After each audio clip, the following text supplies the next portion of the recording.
global health system. Latin America's experience is very relevant to Africa because the urbanization process, which Africa is now undergoing, is exactly what happened in Latin America between 1950 and the year 2000. Latin America went from being about 30% urban to being about 70 or 80% urban.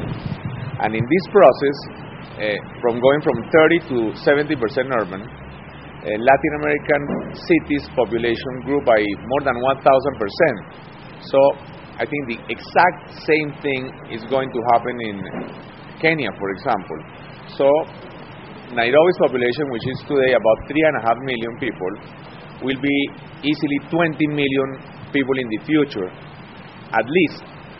And this means that 90% of the city of Nairobi 2060 or 2070 is yet to be built.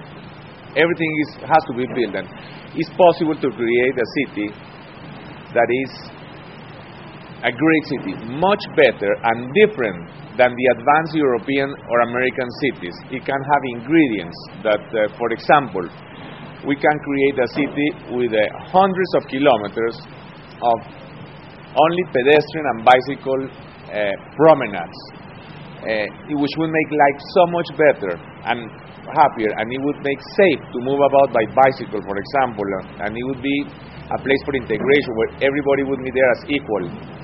I found that we tend to spend a lot of resources in very high-level infrastructural development when simple interventions would have a much higher impact. And he gave many examples. One, the example of building sidewalks, facilitating people to travel by bicycles, reducing the amount of congestion and conflict between the cars and people, and ensuring that there are lesser accidents taking place. I found that to be an extreme eye-opener. The ultimate goal of the International Conference on Urban Health is to mobilize like-minded professionals addressing the effects of urbanization and urban environments on the health of urban professionals. This year's theme is Meeting Urban Health Needs through Innovative Research, Policies and Interventions. With growing globalization and the opening of national borders, understanding the health of urban populations becomes increasingly important. Well, we're investing in this conference because the Rockefeller Foundation believes strongly that urban health is an important issue of the 21st century.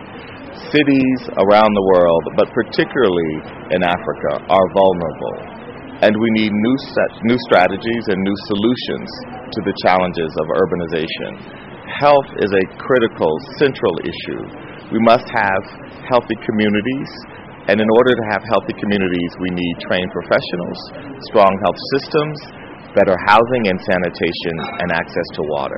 Clearly, urbanization has to be addressed by our researchers, scholars, philanthropists, corporations and policymakers in collaboration with city residents, particularly residents of informal settlements, commonly referred to as slums.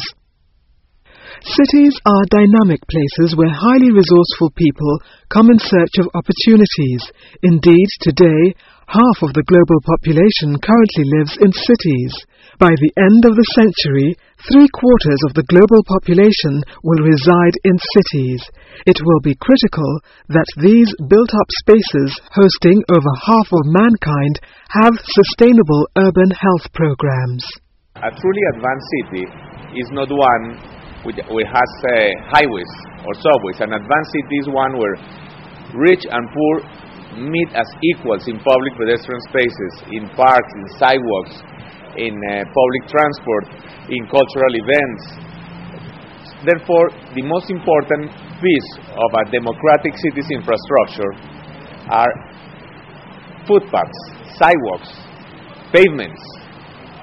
And when you have cars taking up the space where there should be pavements, this is a symbol of lack of democracy. What this shows, when people are walking in the dirt next to the street or risking their lives in the street, this shows lack of democracy. What this shows is that in Nairobi, there are citizens who are first-class citizens, who are the citizens with cars, and third-class citizens, which are the citizens who walk or take bicycles. The International Society on Urban Health, ICUH, is an association of researchers, scholars and professionals from various disciplines and areas of the world who study the health effects of urban environments and urbanization. The goals of ICUH are to encourage research, interventions and program evaluations that lead to healthier cities in the 21st century.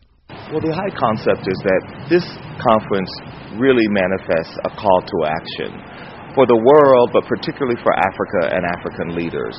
While it's true that the donor community and institutions like the Rockefeller Foundation have a role to play, it is Africans and African leaders who must develop the strategies, lead the way into a new era. The ICUH will continue throughout the week at the Kenyatta International Conference Center.